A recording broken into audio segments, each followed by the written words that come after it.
Hey guys, tonight we're heading deep into the thick, warm air of 16th century Central Africa.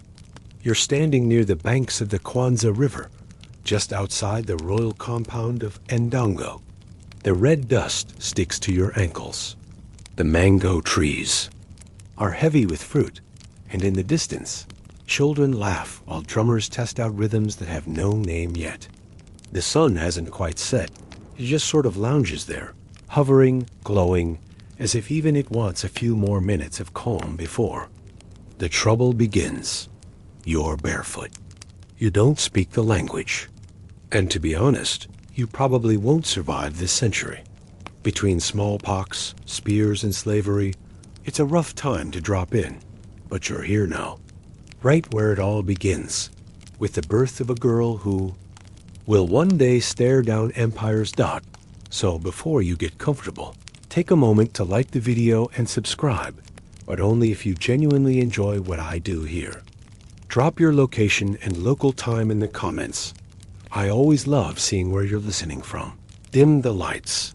Maybe turn on a fan for that soft background, And let's ease into tonight's journey together. You're crouched under a thatched awning near a royal residence, and the air smells like river silt and palm wine. Queen Nzinga isn't born yet, but her parents are busy planning, ruling, and defending a crumbling frontier kingdom. Her father, Ngola Kiluanji Kiasamba, is a clever king, ruling the kingdom of Ndongo, a place tangled in both jungle vines and colonial diplomacy. You hear the courtiers talk about threats to the north and Portuguese traders to the west. Traders, in theory, but their real business is people. Enslavement, raids, forts built too close for comfort. Back then, Ndongo isn't just a place, it's a buffer. A bruised strip of contested land between growing European greed and dozens of African polities, all trying to survive. You can already feel it in the air. This place won't stay peaceful for long.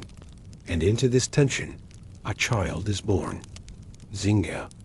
Bandi comes into the world with her umbilical cord wrapped around her neck. A traditional healer is called immediately. This is seen as a sign. A bad one.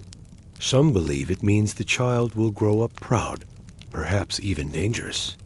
Others, though, say it means she's destined for greatness. Both groups are right. From the start, Nzinga is different. You watch her toddle through the palace, not with idle curiosity, but with studied purpose. Her father notices too. She listens more than she speaks. When her brothers spar with wooden sticks, she watches their footwork, not just the showy swings. When envoys visit from distant territories, she pays attention not to the gift they bring, but to who didn't show up. You peek over the scribe's shoulder and see that Nzinga is being tutored in the Kimbandu language, the royal tongue but. Also Portuguese. Yes, Portuguese. Her father's not naive. He knows the enemy speaks with smiles and signs treaties while building fortresses behind your back. Nzinga learns early that diplomacy is often just a performance for the people holding the bigger stick dot by the time Nzinga is a teenager. She's accompanying her father to council meetings. She's not just sitting politely. She's whispering sharp observations. Her father clearly no fool starts listening. She has that kind of voice, quiet but deliberate, like a person who only speaks once she's already won the argument in her head. You walk with her through the compound gardens in the early morning. There's dew on the yam leaves and a rooster, with anger issues as practicing for his role in your nightmares. Nzinga is silent. You ask if something's wrong. She finally replies, "You can't trust a man who hides a sword in his smile." You glance around. There's no one else here. She's just thinking out loud. Mainstream historians agree. Nzinga's early life set her apart. She wasn't just a princess lounging in luxury. She was absorbing the failures of her father's court. She was memorizing Portuguese names, fort, locations, and the rates at which entire villages disappeared into slavery. But here's the quirk. Oral traditions say Nzinga had an uncanny memory. Not just facts, but sounds. She could mimic dialects almost perfectly. One tale says she once tricked a Portuguese priest into thinking she'd been converted just by repeating his own words back with better pronunciation than his scribe. Is that true? No one knows. But you can imagine her smirking just the same. And there's already division among historians about her early training. Some believe her father was grooming her for statecraft, preparing her for rule, perhaps even favoring her over her brothers. Others insist she was simply sharp enough to make herself indispensable. Was she chosen? Or did she choose herself? Either way, you're now watching a young woman become a quiet storm. Her brothers start jockeying for influence, but Nzinga doesn't challenge them openly. Not yet. She just keeps showing up at those meetings, her notes neater than theirs, her questions sharper, her poker face set to regal indifference. One evening, as drums echo from the hilltops, announcing the return of warriors from the borderlands, you catch a rare glimpse of tension in her. Her eyes flick toward the western horizon, where the sun is bleeding into the treetops. That's where the Portuguese live now, just past the line of orange sky. She doesn't say anything, but you can tell she's already making plans. Back, inside the compound, a foreign emissary is waiting. He's brought silk, wine, and promises he probably won't keep. Nzinga watches the exchange from behind a woven curtain. She doesn't blink. You know already she's not going to be the one who gets conquered. You're sitting now on the shaded steps of the Royal Council House, and it's quieter than usual. Even the parrots in the trees seem to be eavesdropping. Nzinga is no longer a child. She's grown into a sharp-eyed woman who wears her silence like armor.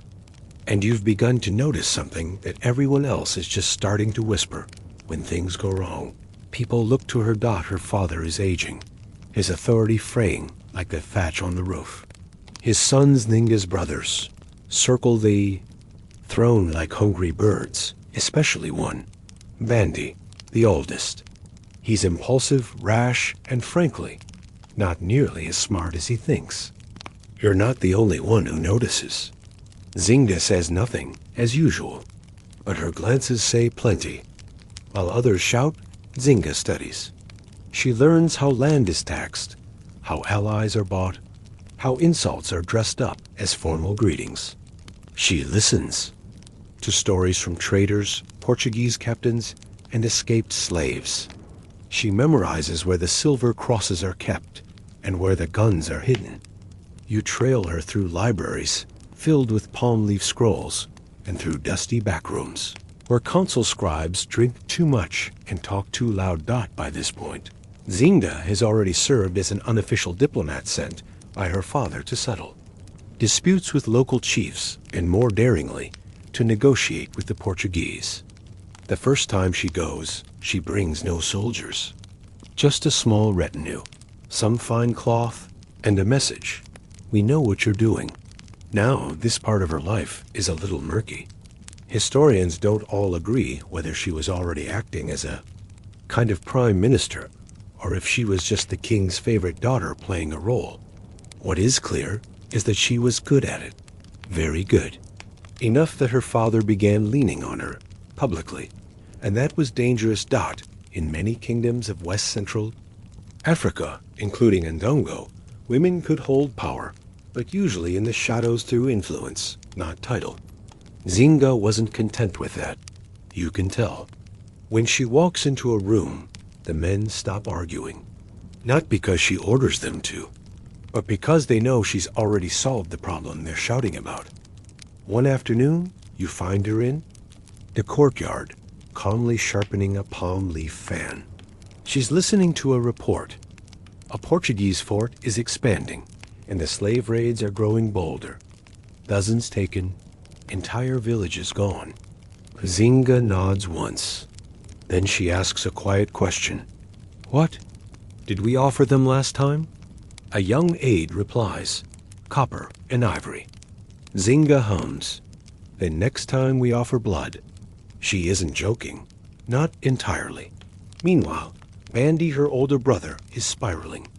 Paranoid, violent, desperate to prove himself. Rumors spread that he's poisoning rivals. You can't confirm it, but you do see people avoiding the communal water pots. When their father dies, the transition is immediate and brutal. Bandy seizes power and declares himself Ngola, king. And Nzinga, you notice, disappears from court. Some say she fled. Others say she was banished. But you're with her now, deep in a lesser palace, surrounded by advisors who look more like soldiers than courtiers. She isn't mourning. She's watching, calculating, preparing. During this time, her sister Kifunji dies mysteriously. Kifunji had a claim to the throne, and by some accounts was a close ally of Nzinga. You wonder, did Mandy have her killed? Did Nzinga? The truth is lost in the smoke. All you know is that Nzinga doesn't cry. She adds another name to the list of debts she intends to collect. But Mandy, it turns out, isn't built for the job. His reign is chaotic. Slaves continue to be taken. Nobles revolt. The Portuguese manipulate him with trinkets and treaties, and still he trusts them. In one deeply uncomfortable scene, you watch Mandy hand over a village as tribute. Families, chained and marched into oblivion. Nzinga says nothing publicly, but that night, her chamber light burns until sunrise. The country fractures further. The people grow restless. And Mandy, in desperation, does something that seems wise for the first time in years. He sends for Nzinga. He wants her to negotiate with the Portuguese. She's the only one they respect, perhaps the only one who can face them without blinking. You ride with her on a dusty, silent journey to the coastal town of Luanda. The trees thin out. The air thickens with salt. The buildings get taller. Portuguese stone towers now overshadow the old market's dot, and now you enter a room that will become the stuff of legend. The year is 1622. Nzinga walks into the governor's hall, draped in fine cloth. Chin high, eyes steady. Everyone is seated except her. The Portuguese have provided chairs for themselves, but not for her. It's a deliberate slight, a subtle message. You are not our equal. You hold your breath. Nzinga doesn't flinch. Instead, she gives a small nod to one of her aides. He walks over, drops to the floor, and becomes her chair. She sits on his back like it's the throne of Congo. She never breaks eye contact with the governor. Even today, historians still argue whether that moment was pre-planned theater or off the cuff. Brilliance doesn't matter. You were there. You saw the tension crack like glass. The Portuguese knew they weren't dealing with a court ornament. They were dealing with a ruler. The negotiations that follow are delicate. Nzinga agrees to be baptized, taking the Christian name Ana de Souza. She says all the right words: freedom for captives, peace with the crown, conversion to the true faith. But you hear the steel underneath. Every phrase is laced with warnings, veiled promises, and threats dressed as compliments. When she returns to Ndongo, something has shifted. She's not just a royal sibling anymore. She's the country's last hope. You're back in Ndongo, now walking behind Nzinga as she surveys the chaos her brother left behind. Crops untended, roads eroded, entire districts emptied out by slave raids. What was once a fractious but functioning kingdom now teeters on the edge of collapse. Nzinga doesn't sigh. She doesn't rage. She just rolls up her sleeves and gets to work. And then quietly, so quietly you almost miss it, Mandy dies. Some say illness. Others whisper suicide. A few raise eyebrows and glance in Nzinga's direction. Did she poison him? Possibly. But she doesn't mourn. And you know better than to ask too many questions. What's important is what happens next. With no clear male heir and the kingdom unraveling, Nzinga steps forward and declares herself ruler, not regent, not advisor, not queen mother. She becomes Angala, and people are confused, outraged, amazed. A woman taking the title of king, not just ruling but becoming the king. That's not just unusual. It's revolutionary. But Nzinga doesn't blink. She takes on male titles, dresses. In male regalia, even adopts male concubines, though she still very much remains a woman. She's not cross-dressing to hide her identity. She's using gender like a weapon, carving power from expectation. And here's the interesting bit: historians still argue whether Nzinga believed she had to assume a male role to maintain legitimacy, or if she simply enjoyed reshaping tradition to suit her needs. Was this strategic camouflage or cultural innovation? Either way, it worked. Of course, her enemies don't wait politely. A rival nobleman declares himself king. The Portuguese back a puppet ruler. Suddenly, Nzinga is at war not just against foreign invaders, but against her own fracturing nobility. You ride beside her as she holds court under a tree, issuing orders, forming alliances, drawing maps in the dirt with a twig. And then comes her boldest gamble yet. She forms an alliance with the Imbangala. Now, the Imbangala are no picnic. They're a roaming warrior society with terrifying customs: infanticide, ritual cannibalism, initiation through violence. Even the Portuguese consider them extreme, and that's saying something. But Nzinga doesn't flinch. She sees what no one else does. They are mobile, fearless, and deadly loyal. If you lead them well, so she does. She adopts their customs, at least publicly. She fights beside them. She drinks their bitter medicinal brews. At night, you watch her sitting in a circle of bone-necklaced warriors, her face lit by firelight, nodding to their chants like she's been doing this her whole life. Some say she even took part in their initiation rites, though others insist she maintained her own royal identity while simply forging military bonds. Again, no one agrees. The records are contradictory. The truth is buried in the stories people are afraid to tell. But what's clear is this: she wins. She repels the Portuguese. For the first time in years, she reclaims territory. And for a brief, shining moment, Ndongo breathes again. Yet power never rests easy. Her alliance with the Imbangala comes at a cost. Their methods are brutal, and many of her own people begin to question whether she's still fighting for the Chu kingdom or for herself. Nzinga senses the doubt, and once more, she adapts. She distances herself gradually, reshaping the army to be less Imbangala and more centralized. She builds forts in the highlands, strengthens her ties with other African kingdoms, and even flirts with the idea of forming a new regional coalition against the slave trade. One evening, as you walk with her through the high grasses of the plateau, she pauses and says, "They think I want to be king forever." You nod. She smirks. "I don't. I just want to make sure there's still a kingdom left." It's one of the few times she admits to feeling tired. You don't press her. You just walk beside her until the sun dips below the horizon. Then news arrives. The Portuguese are regrouping, this time with more soldiers, more weapons, more ambition. And this time, they've made an alliance with her old enemies. Nzinga doesn't panic. She calls a meeting, sits on a carved wooden throne flanked by flaming torches, and announces, "Then we teach them again what it means to underestimate. U.S." And just like that, she's back in the saddle, spear in hand, crown slightly tilted, ready to drag the world toward a future where African kingdoms don't go quietly. You're camped beneath the rustling palms near the Lucala River, and the air is thick with smoke from cooking fires and musk from a dozen different armies.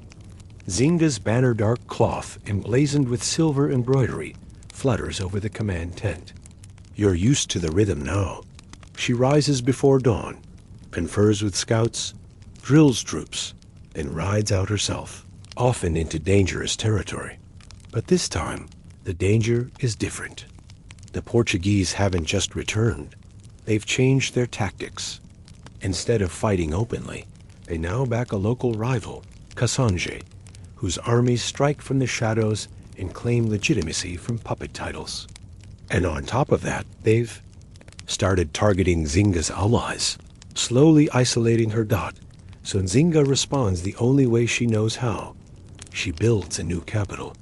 You ride with her into the jagged hill country of what will soon become Matamba, a neighboring kingdom. She invades not just to conquer, but to transform into her new seat of power. It's no ordinary annexation. Nzinga doesn't raise Matamba.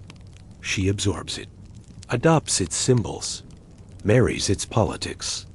And in a twist that would make even her enemies blink, she declares herself Queen of Matamba, and for good measure, brings her Ndongo identity with her.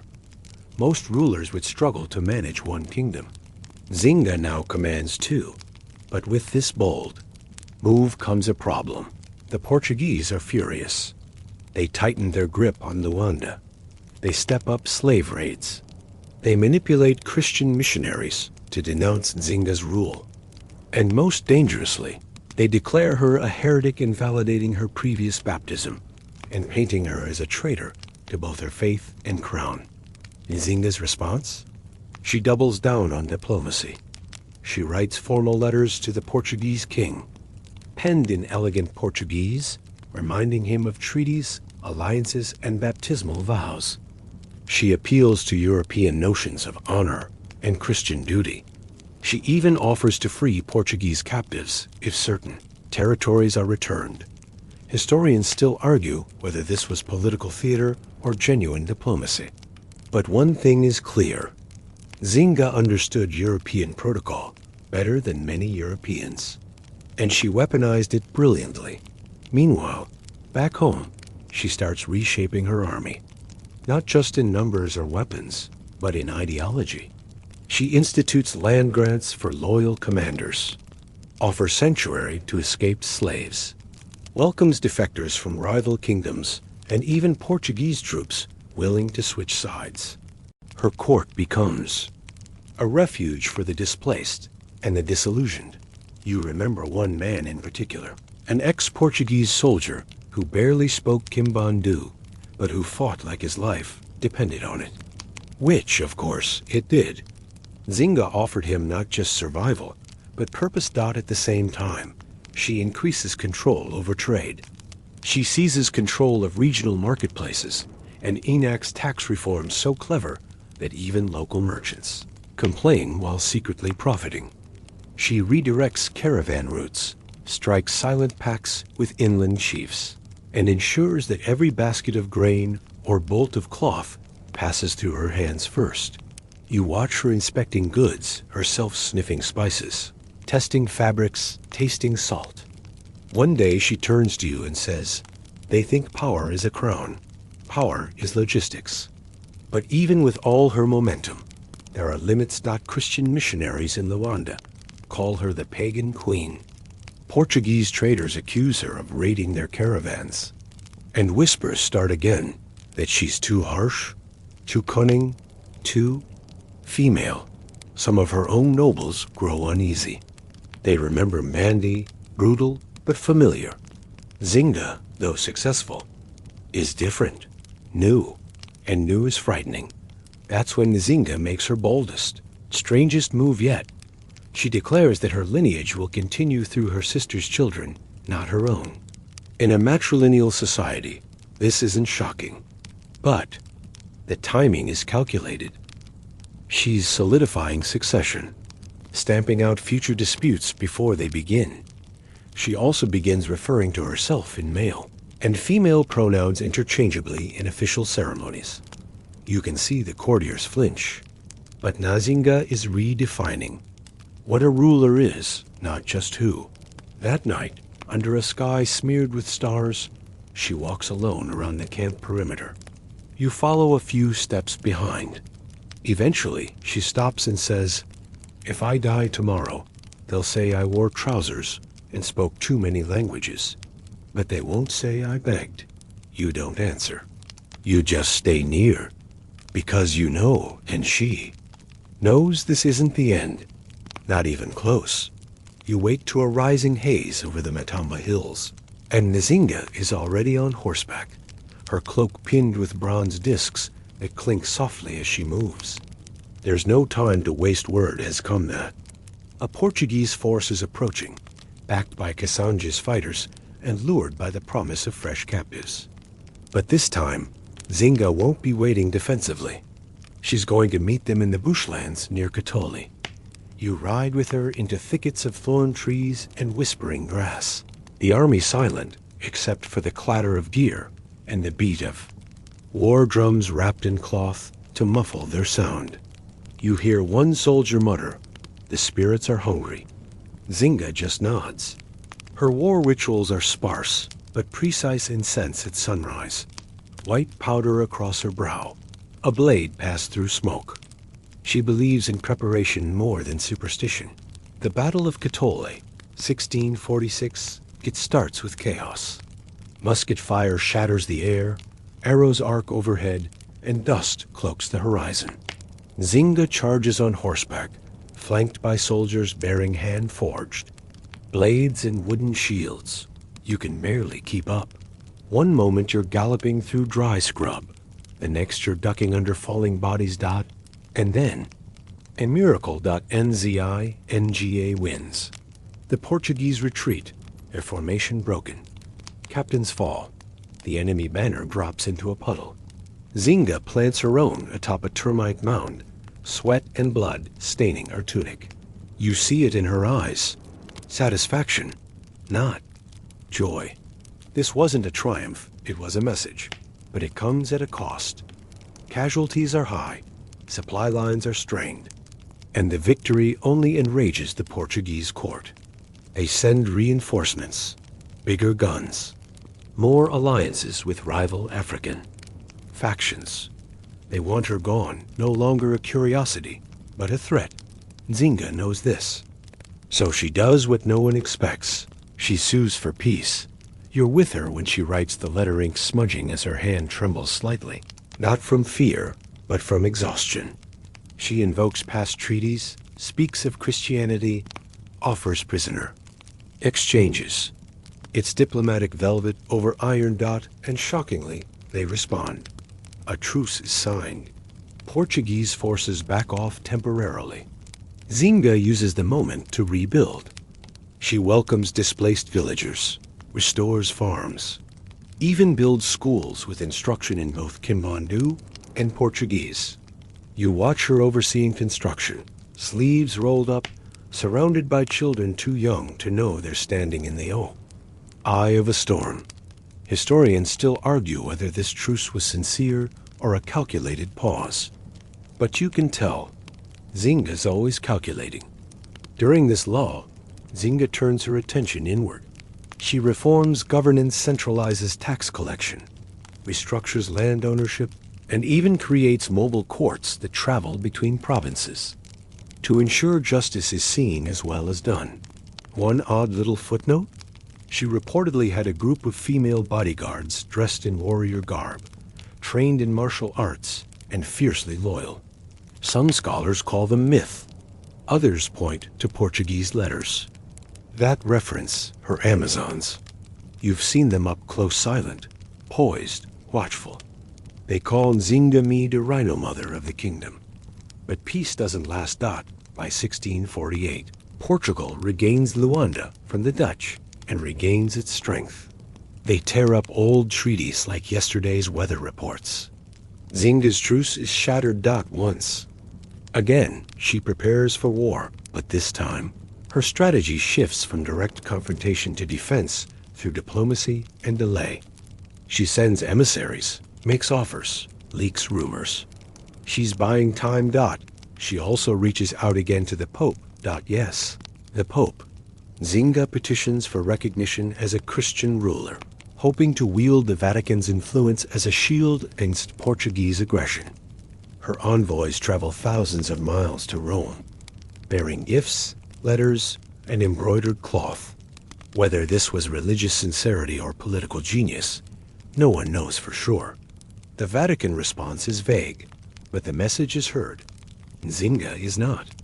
Going quietly, you watch her standing at the center of her court, flanked by ambassadors, scribes, and generals, issuing commands while toying absently with a rosary.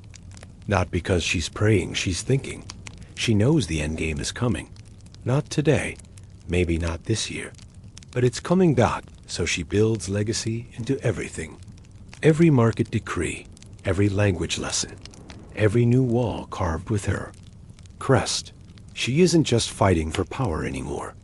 She's building a memory that will outlast her body. And as you watch the sun dip below the Matamba horizon, casting long shadows across the fortress walls, you realize she might just pull it off. You're in a cool, shaded courtyard beneath carved stone arches, and Nzinga is sitting cross-legged on a woven mat, sipping a sour tamarind brew while listening to a dispute between two village elders. One is furious about cattle trespass. The other insists his goats were provoked. Nzinga listens patiently and issues a verdict so nuanced that both men nod in grudging agreement. It's not a battlefield, but make no mistake, this is power. Too dark at this stage of her rule. Nzinga has evolved into more than a warrior queen. She's become a stateswoman, a symbol, and to many, something close to sacred. Her court blends traditions with foreign forms. You'll see leopard skin drums beside imported silver crosses. Hear Kimbandu prayers followed by Portuguese proclamations. One morning, you ride out with her as she visits a series of outposts simple, settlements fortified with log palisades and guarded by young soldiers who call her Rainmother. At one, a merchant offers tribute, a basket of salted fish and a carved ivory flute. She smiles, accepts it, and reminds him to teach his apprentices to count, not just barter. Her charisma remains magnetic. Even those who once opposed her quietly send gifts or children to be educated under her rule. In the highlands, she supports workshops where iron tools are forged. Along the rivers, she orders irrigation channels. In her court, scholars begin recording royal decrees on bark-cloth scrolls, fragile, beautiful documents meant to last through generations. Yet even amid all this, the wars never fully stop. Kasanji's raids continue. The Portuguese sometimes probe her borders, testing defenses. And slave traders, those relentless, grasping hands, still haunt the margins. Nzinga can't erase the Atlantic trade, but she works to redirect it. She encouraged trade in wax, cloth, and ivory instead. She punishes illegal slave catchers harshly, sometimes with exile, sometimes with impalement, though she doesn't talk about that last part in public. Historians still argue whether her efforts to limit the slave trade were moral or merely strategic. You watch her pause before signing a trade edict, her brow creased, and wonder yourself. And then, there's the matter of succession. Nzinga is aging. Her hair is streaked with gray, her walk slower, but her mind razor sharp. Still, she's childless. Her closest heir is her sister Kambu, and together they devise a political solution that will preserve the kingdom's cohesion. You watch the ceremony. Nzinga anoints Kambu's son as her successor, flanked by priests, warriors, and nobles. There are drums, ululations, incense. The whole court is there, and the message is clear. There will be no civil war over her crown. That same night, she summons her inner circle. You're there, listening as she speaks low and slow. This land isn't finished yet. It will outlive me. But if it forgets me, remind it who I was. You don't write that down. You don't need to. There's one final push. Word reaches Nzinga of another Portuguese diplomatic mission, this time led by a new governor more interested in trade than bloodshed. She seizes the opportunity and sends envoys of her own offering. Tribute, peaceful terms, and mutual economic benefit. The exchange leads to a surprising outcome, a formal written peace agreement with Portugal. It's fragile, yes, but it holds for a time. It allows her to focus fully on internal development, on writing laws, promoting education, and consolidating her narrative. You help copy scrolls that tell her version of events, how she was never conquered, how she ruled with wisdom and strength, how she united Ndongo and Matamba, not through terror, but through cleverness and tenacity. Years later, one of those scrolls will be found in a clay pot near a ruined fortress. Water damaged, yes, but legible. Back in the present, you stand beside her one morning as she watches the sunrise. She says nothing for a long time, just watches. Then, they called me a savage queen, then a Christian, then a witch. Maybe I'm all of them. Maybe that's the trick. She laughs softly. You laugh too, though you're not sure why. Maybe because it's morning. Maybe because she's right, Dot. And maybe because you know this isn't a fall, it's a transformation. It's late in the season now, and the red clay roads are slick with the first rains. You walk carefully through the capital of Matamba, where the air smells of wet earth and roasting maize, and where Nzinga is preparing for something she's long avoided, the future without her. She's in her 70s now, unheard of for a ruler who spent decades in battle, who slept in armor and crossed rivers on floating logs. Her steps are measured, her joints ache, but her mind remains quick, her court as lively and precise as ever. You notice she now travels in a hammock borne by trusted guards, the same way she once strode into negotiations flanked by soldiers and scribes. Her days are quieter now, though never idle. You sit in with her at councils where she discusses land, disputes, appoints judges, and debates with scholars about how to store grain for lean years. One morning, she corrects a cartographer, drawing a map of the kingdom. That river bends, child. The earth told me so. He nods and redraws.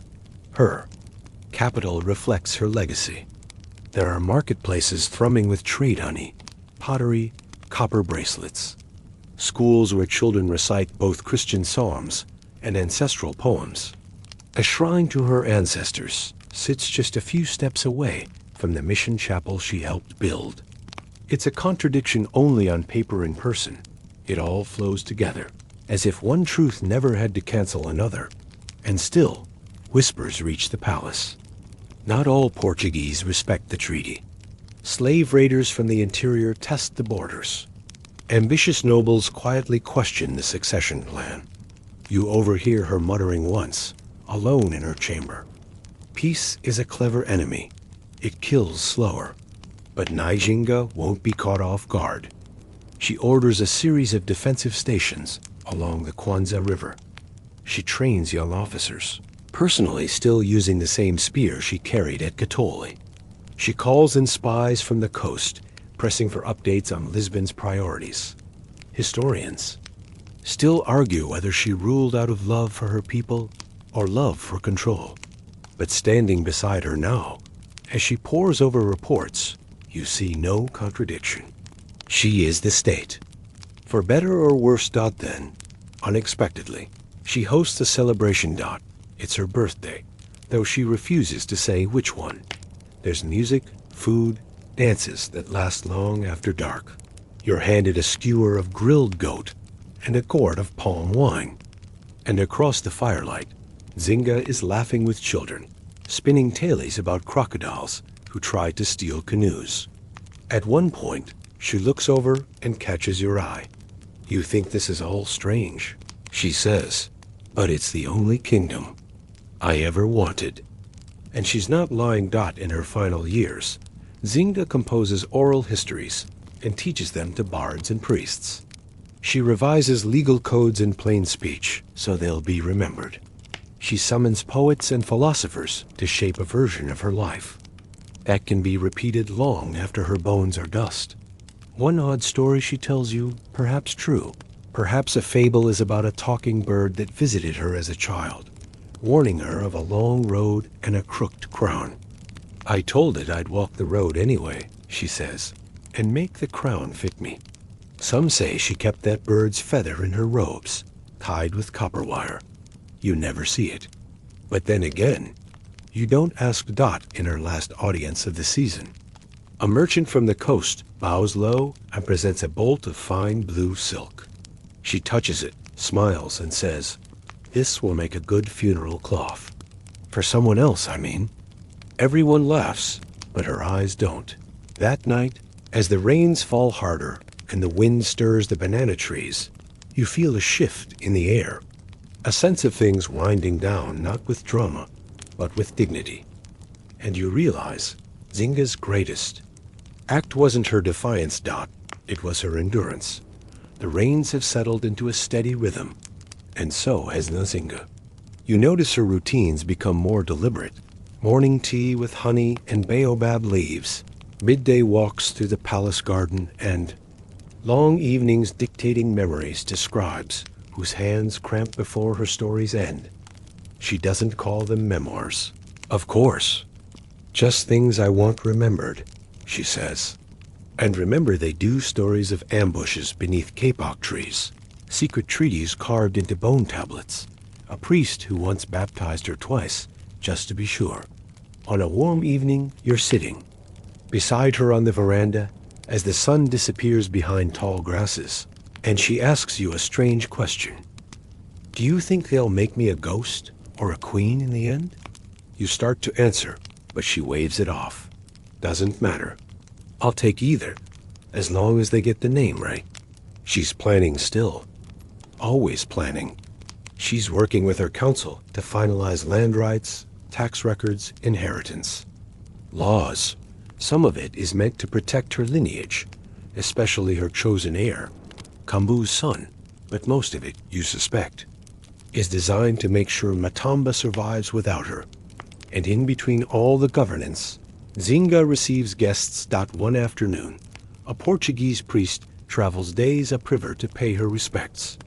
You watch their conversation unfold over bitter cassala, cakes, and a shared jug of red wine. He calls her Queen Donna Anna. She calls him father, but with a smile that suggests she's still the one in charge. He asks about her faith, and she replies, "God and I made peace years ago. We just argue about the details."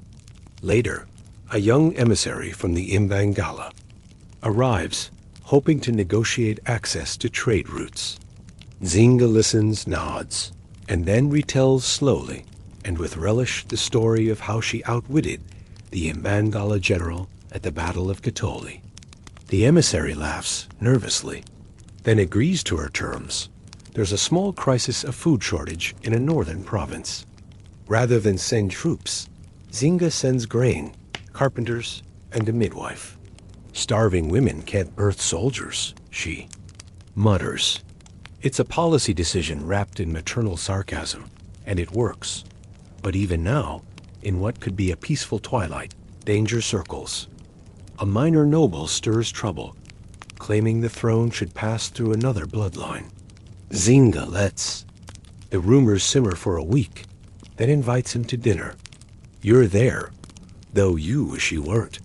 She calmly explains his lineage error, then offers him a post guarding the western trade road. He accepts. He doesn't eat much after that. Historians still argue whether Nzinga ruled through terror or persuasion, but to live under her reign felt like walking a rope bridge in a storm dangerous. Yes, but at least someone had tied the knots tight, and she keeps tying them. You find her once late at night, wrapped in a wool shawl, watching the moon rise over the hills. She speaks without turning her head. I used to think war would write my name into the sky, but maybe peace is where it sticks. That same week, Nzinga holds court under the shade of an old fig tree. Farmers present her with yams. Hunters bring skins. Children recite verses in her honor, fumbling the words, but glowing with pride. One little girl gives her a single white shell. Nzinga takes it, kisses the child on the forehead, and whispers, "That's how queens are made." Later that night, She orders her genealogists to record the girl's name. You start to sense that these quiet moments, the shells, the fig trees, the shawls and laughter matter more to her now than any war ever did. And maybe, just maybe, that's how the world will remember her. The dry season returns, crisp and golden, and with it, a kind of hush falls over the kingdom. You walk through Matamba's markets and notice that even the gossip has softened. Nzinga hasn't been seen in public for several days. Not unusual, you're told, but people lower their voices when they say it. Inside the palace, you find her in her study, wrapped in a thick cotton robe. The light catches in the creases of her face, more numerous now, like rivers branching across. A map, but her eyes are still sharp, still defiant, still hers. She beckons you closer. I need you to help me bury something. She says not someone. Something. She leads you slowly, leaning on your arm into a rear garden overgrown with lemongrass and banana trees. There's a stone slab already lifted. Inside, a clay pot sealed with beeswax. She taps it once. Old letters, she says. Some are real. Some might be poems I never finished. Doesn't matter. They're not for them. You help her lower it in. She covers it herself. No ceremony. Just silence. And then, we can't leave all our stories above ground. You don't know what to say, so you say nothing. Later that day, she summons the court and makes a quiet announcement. Effective immediately, all tolls on river trade for food goods will be suspended for the season. It's a popular decision, and a smart one. But more than that, it feels like a gift. Then she speaks to her generals, reviewing defensive lines and discussing new patterns of ambush, just in case. Her mind, even now, dances 5 steps ahead of everyone else's. She warns her nephew, her heir, never to trust peace that comes too easily. That night, you find her talking to the portrait of her father. It's painted on barkcloth, faded and delicate. I think I outdid you, she tells him. And I didn't even need a beard. One morning soon after, she invites a chronicler from Luanda to record her history. Not the flowery one, the real one. You sit in the corner, scribbling as she recounts her early defeats, her disguises, her regrets. She speaks plainly. No theater, no flattery. I did what I had to, she says. Sometimes what I wanted to, but never what I feared. The chronicler writes that down word for word. Historians still argue whether these final interviews were sanitized, whether Nzinga painted herself as softer, wiser, more forgiving than she had been in life. But sitting there, hearing the tremble in her voice when she describes her sisters, death, or the silence after Katoli, you know at least part of it is honest. She also confesses something small. She never liked riding horses. I preferred walking, she says. You see more ants that way. It's such a simple thing. You write it down anyway. In her final public appearance, Nzinga presides over a youth ceremony for orphan girls adopted into the royal household. She gives each a string of beads, whispers something into each ear. One begins to cry. Another hugs her tightly, unafraid of rank or reputation. Afterward, Nzinga sits with you beside a garden basin filled with rainwater. She looks at her reflection for a long time. I look tired, she says. You assure her she doesn't. Liar, she replies, and smiles. The wind shifts, that you begin to wonder how many more evenings like this she has left. Morning arrives slower. Now, the air still and warm, as if the very earth is holding its breath. You wake to the sound of soft footsteps and find Nzinga already awake, sitting quietly on a reed mat. No crown, no robes, just a wool shawl and a carved walking stick resting. Beside her, she's not ill, not exactly, but she's shrinking into herself, not in power, but in presence. Her voice is quieter, her appetite fainter. You realize she hasn't left the palace walls in over a month. She spends hours with the royal archivists.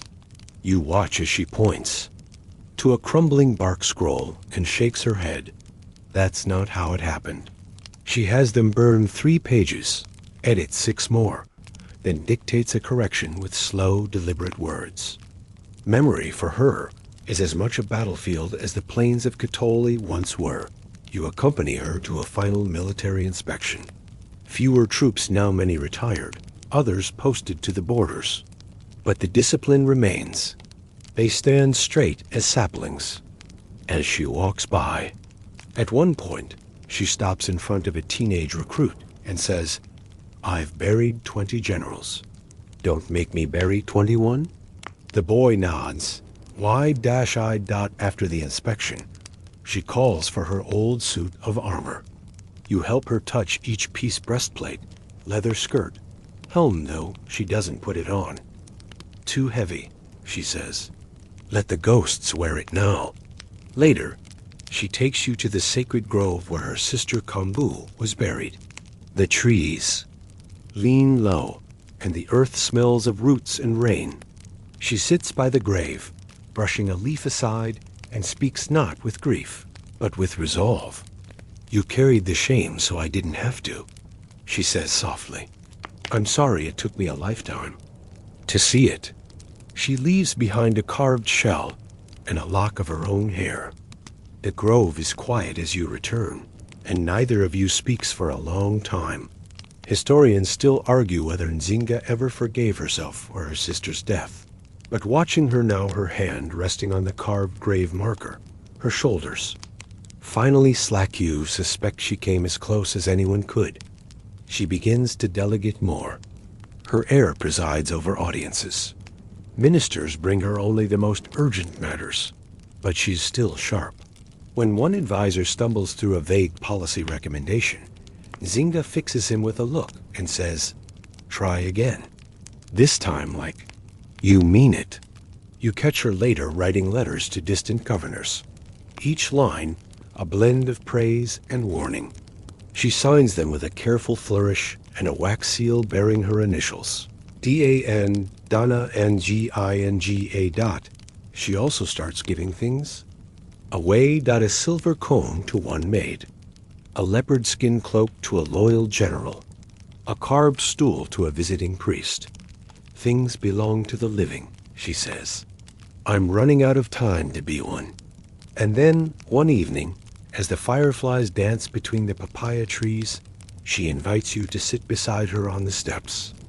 She tells you the story of the first time she saw the ocean. I thought it was a god, she says. So big, so loud. But then I put my feet in and thought, it's just salt water. I can rule this too. You laugh. She doesn't.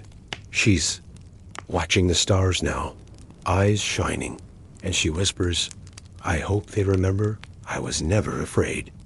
The stars don't answer, but you do. You promise. The next morning is unusually cool.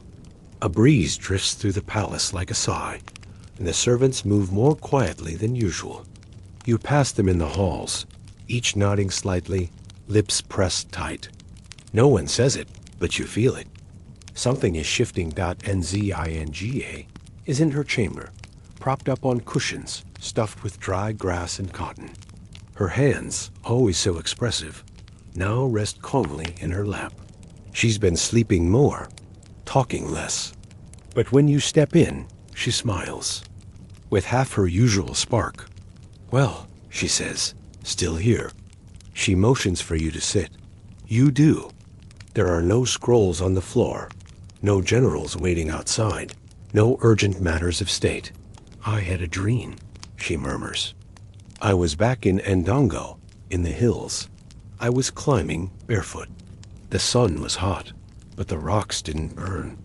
When I got to the top, I wasn't a queen, just me. She closes her eyes for a moment, then opens them again. That felt nice. You? Sit together in silence for a while, listening to the wind moving through the banana lamps outside. She doesn't seem afraid, just Weary. Later that day, the high priestess visits. She brings no incense, no bells, no pomp. Just a small bowl of water and a woven cloth. She touches Nzinga's forehead, mutters a prayer, then simply sits with her. You sense that even faith grows quiet in her presence. Nzinga asks for a final audience with her council. It's not ceremonial. There are no long speeches, no grand declarations. Just Nzinga, sitting beneath a wooden beam, giving short, clear instructions. Trade with the Mbungu must continue. No tribute to Portugal unless absolutely necessary. Do not trust the Dutch too quickly. Each advisor listens closely. She pauses only once, to rest, and continues. You do not need to be me, she says softly, but you must be better. At the end, she turns to her nephew, her chosen heir, and nods. You have my name. Now earn it. That night, you find her in the inner courtyard, staring at the moonlight, reflecting off a shallow pool. Her voice is softer than you've ever heard it. I used to think dying would feel like losing, she says. But maybe it's just letting go. She hands you a small bundle wrapped in palm fiber. For you.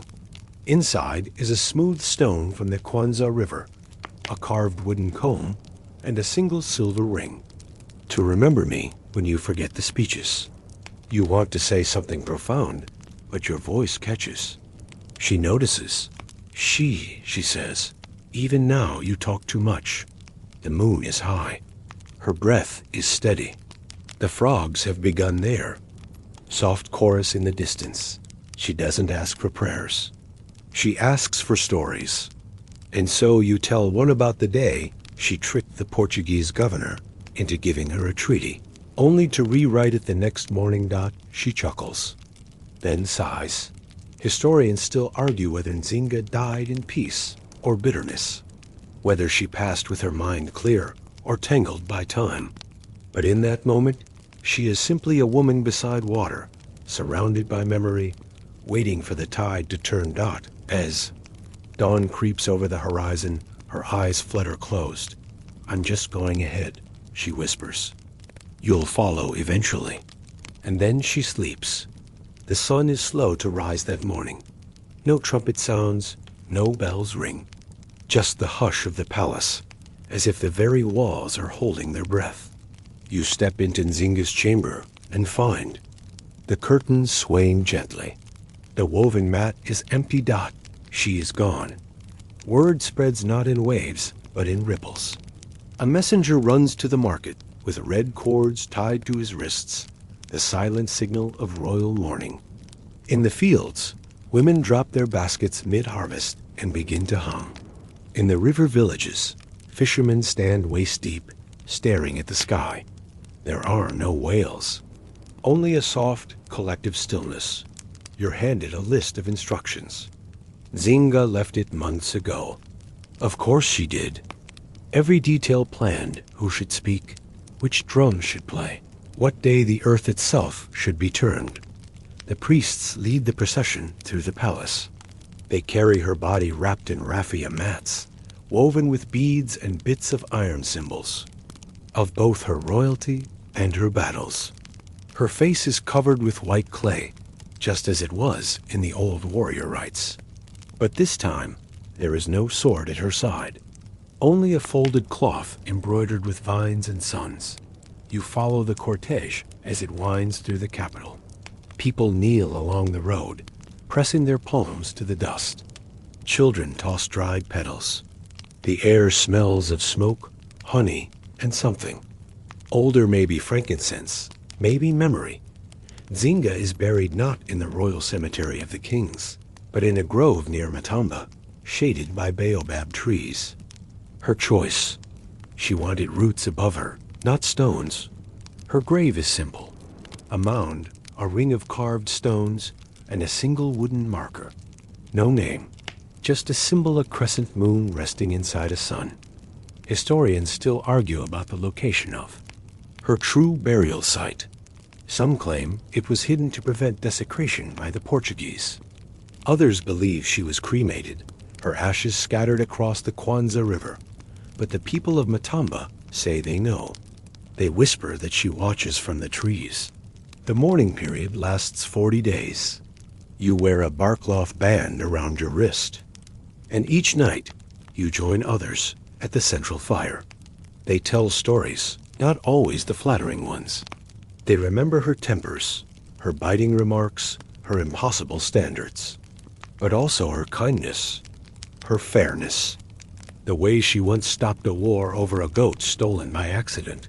On the 13th night, someone reads from her last dictated letter.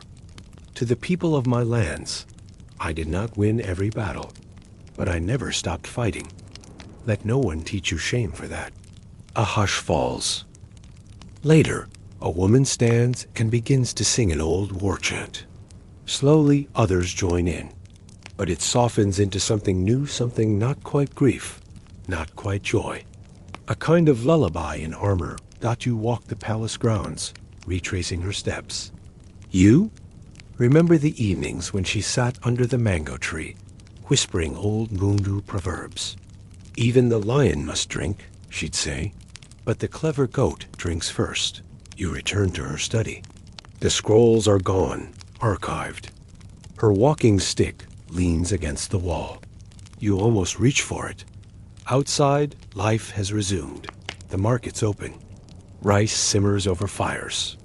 But everywhere, you feel her imprint in the laws, in the roads, in the way the women stand taller now. Is gone. But nothing has returned to what it was before her. And maybe, just maybe, that was the point all along. You stand before the council again this time, without Nzinga beside you. Her nephew, now king, sits in her old chair, but you can still feel the heat of her presence in the wood. The ministers speak in turns, voices lowered out of habit, as if she might still interrupt with a sharp correction. But she doesn't. And yet her words echo in every pause. Decisions must now be made without her. The Dutch want new terms for trade. The Portuguese offer a fragile truce, so fragile it trembles in the ink.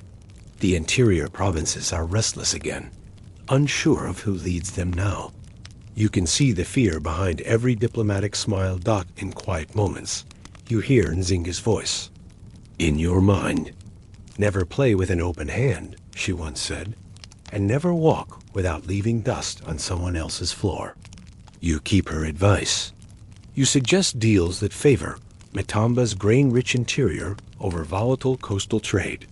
You remind the new king that her greatest victories were not won in battles, but in meetings behind closed doors. Still, there are challenges. The Dutch are less reliable. Some Boondu chiefs resist the central authority she built. One clan even tries to resurrect an older patriarchal succession law to dispute her nephew's claim. They argue that a woman's power died with her, but Nzinga anticipated this. Her letters sealed in wooden tubes and buried near the central altar are read aloud in a formal rite. In them, she reaffirms her successor. But more than that, she reaffirms the idea that the kingdom is more than a body, it is a choice. A woman ruled you, she writes. Not by birthright, by will. That will survives me. Historians still argue whether Matamba truly held on to her legacy. Some say the state slowly fractured, losing its cohesion. Others claim her dynasty held firm for decades. But the documents show something undeniable. For a time, the Portuguese stopped calling Matamba a rebellious province and started calling it a court to be respected. In the countryside, old women tell stories in Nzinga, walking the earth even after death. One tale says she turned into a lion and now roams the forests, guarding women as they give birth. Another insists she became the wind in the baobab trees. The truth, as always, lies somewhere between breath and bark. You help oversee the building.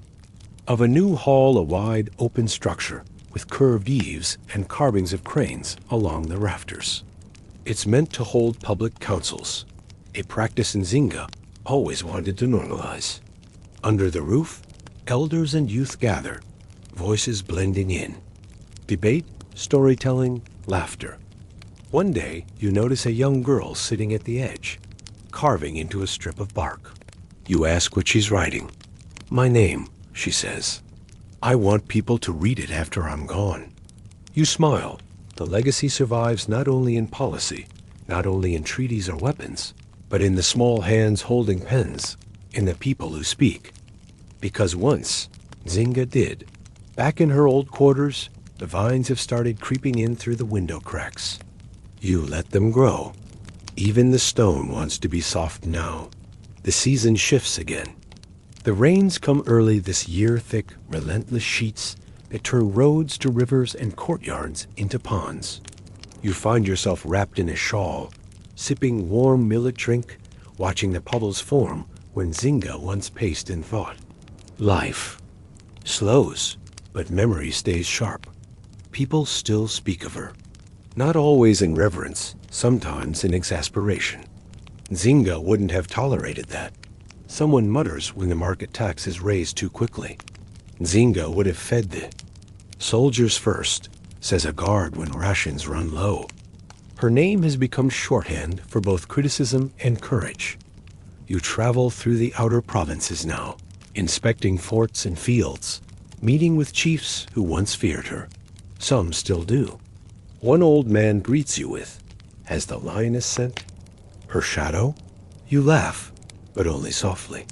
"No," you say, "just someone who remembers her roar." One village elder shares a tale you hadn't heard. He says that when Nzinga was still young, before she wore any crown, she rescued a slave. Girl from a Portuguese trader by pretending to be mad. Barked like a dog, bit her own arm, screamed that the devil lived in her chest. The trader fled, terrified, leaving the girl behind. You raise your eyebrows. The elder just grins. She didn't always win by sword? The further you travel, the more you realize how wide her reach was not in borders, but in minds. Women, especially, seem to have claimed her. They wear copper bangles like hers, walk straighter when they speak of her. One group of potters has started stamping a crescent and sun symbol into the bottoms of their clay bowls.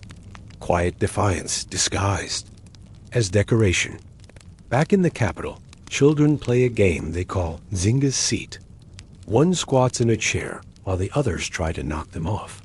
Whoever stays seated the longest wins. It's rowdy, chaotic, and probably not what she would have approved of. But still, you find yourself smiling. Historians still debate whether Nzinga's gender helped or hindered her rise, whether she truly embraced Christianity or simply used it as a diplomatic tool, whether she freed the enslaved or became too complicit in the trade herself. The records contradict. The truth remains slippery, but perhaps her legacy isn't in consistency, it's in contradiction. She could bow and bite in the same breath, kiss a crucifix and a battle axe. She was a queen and a soldier, and occasionally a shapeshifter of her own making. You visit her grave again. The baobab trees are taller now. Birds nest in their crevices, and someone has left a line of river stones at the foot of the mound. A new offering. You sit for a while, listening to the rustle of leaves. The wind carries the low hum of a woman's voice, someone in the distance singing one of Nzinga's old march rhythms. It mixes with the rain, the breath of the earth dot. It's quiet now, but never silent. You're walking through the central square one morning when you hear it, a drum rhythm you haven't heard in years. It's slow, deliberate, the kind played only for two reasons: to announce a birth or to summon a memory. You follow the sound. A young troupe is performing a reenactment, one of the old stories about Nzinga and the Portuguese governor. A child, barely 10, plays Nzinga. She strides across the dirt stage, plants herself in front of a wooden stool, and then, just like the story goes, calls over a servant to crouch and become her seat. The audience laughs, but not mockingly. There's pride in it, comfort, even. The elders are smiling, some with hands pressed to their chests, as if holding in the ache of remembering. You think back to Nzinga's later years. The arguments over succession. The days she seemed tired, then suddenly sharp again. The time she scolded a messenger for forgetting to remove his sandals before entering the war council, then gave him her dinner after the meeting. Because everyone forgets once. Those contradictions were never accidents. They were armor. The king, her nephew, rules steadily now. His policies are quieter, more administrative, but they trace her outlines. Grain storage, bridge repairs, a cautious rebalancing of trade, not glorious, but necessary. Nzinga might have mocked him for lacking flair, or perhaps she would have nodded. Just once. You often wonder what Nzinga would think of the world beyond Matamba, of planes and electric lights, of microphones and metal ships the size of palaces. But then you stop, because you know exactly what she'd think. How do I use it, she'd say. And who's using it against me? Historians still debate her legacy. Some say she was brutal, self-serving, overly ambitious. Others call her a liberator, a strategist ahead of her time, a feminist icon before such a term existed. The records are partial, the narratives shaped by those who survived her. But the people remember what scholars forget, that she held off an empire with her bare hands and sharp tongue, that she made dignity look effortless, even when crawling through mud, that she gave her people something larger than borders. She gave them a myth, and myths don't die. They're whispered, carved, danced, and taught repeated until they're ray, woven into the bone dot as you make your way through the village paths, past granaries and family compounds. You notice signs of her everywhere. A girl practicing spear drills. A group of old women chanting her war song while shelling peas. A mural painted on the side of a school, showing her in armor, but smiling.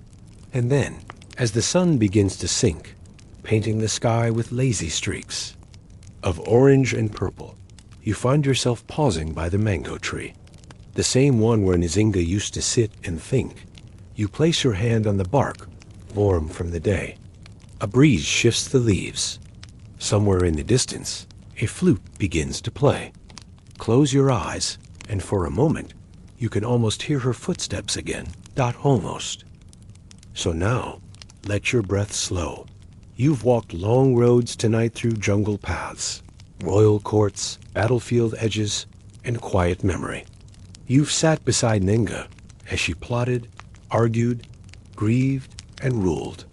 You've seen her world through firelight and storm, through treaty ink and sword flash. And now, it's time to let all that soften. Picture the night air in Matamba cool, heavy with the scent of wet leaves and cooking fires gone out. A single frog croaks somewhere near. The stream then falls quiet. The sky has gone velvet dark, studded with stars that seem half asleep themselves. You're lying beneath a wide roof now, maybe the one Nzinga built for her final council hall. The stone is warm beneath you from the sun's long kiss. The wood above creaks softly in rhythm with the breeze. You hear it? That soft tapping? Maybe it's a tree branch brushing against the thatch. Or maybe it's just the past, gently knocking dot. No more war drums, no more clashing voices. Only the slow hush of history folding back into sleep. Your legs are tired from the walking. Your ears are full of old songs. Let them rest. Let the dust settle around your memories like morning dew. Tomorrow, there will be new rulers, new borders, new stories to tell. But for now, the world is still. Nzinga has laid down her armor, and so should you. Let the breath deepen.